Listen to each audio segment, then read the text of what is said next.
ng IG ni PBB Double Up Big Winner Melay Cantiveros ang kasiyahan sa kasalang Robby Domingo at Maki Pineda na na-witness ang paghihirap na pinagdaanan ng dalawa.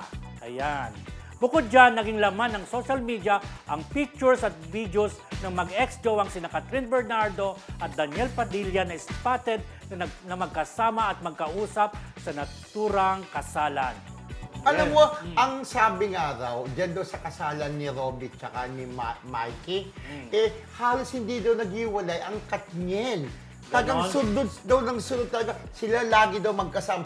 Pero, ang kapartner dyan ni Catherine ay iba, pero gwapo rin daw. Ay, pero hindi may escort yan ang dumating.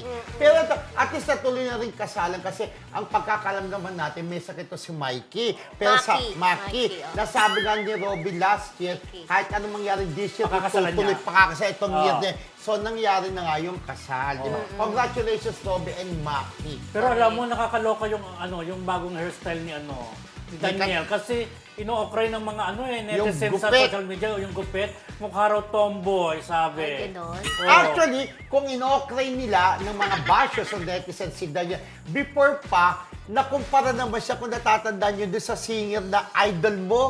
Sino? Si Charis Pempenko, naalala niyo yan?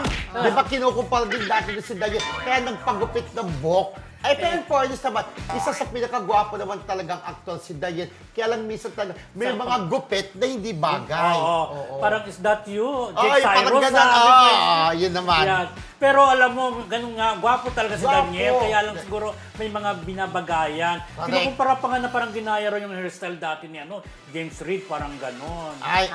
Di ba? May ganyan-ganyan comparison pa, na talaga, di ba? Oo. At least, di ba, at hindi nagpapansinan talaga sila ni Catherine, di ba? Tulad ng mga ibang naghihiwalay, di ba? Deadmaan to each other. Pero eto, may isang scene dyan na paglabas nila sa simbahan, parang wala pa yung sundo ni wala pa yung sundo ni Daniel. Parang gustong ihatid. Parang sabi ni Katrina, yun naman interpretasyon. Sumenyas, oo, diba? Sumenyas siya na, doon ka muna sumakay, baka papunta sila ng reception. Sumenyas, diba? Oo. Yun ang sabi ng mga fanay, kaya tuwan-tuwa sila na talagang okay na okay itong Katniel. Pero alam baka naman seryoso pa si Daniel na makipagbalikan. Oo nga. Baka nililigawan pa rin na Pwede rin naman sigurong humingi lang ng space. Pwede Oo. diba? Malay naman natin, Kasi diba? di ba sabi nga ni Tita Christine, binalita niya dati sa show nila, na ito daw si Daniel talaga umiiyak pa rin. Talagang gusto niyang magkaayos sila ni Catherine, di ba? Kasi ang mga lalaki, friendship, meron talaga yung babaeng siniseryoso nila na kahit tumitikim ng ibang putahe, talagang gusto nila, ito yung siseryoso, ito yung pakasalan, ito yung At normal sa lalaki yung di ba? Yung minsan talagang Pero we're not referring to Daniel, di ba? Hindi kay Daniel. Kahit yung mga lalaki. mag-asawa, di ba?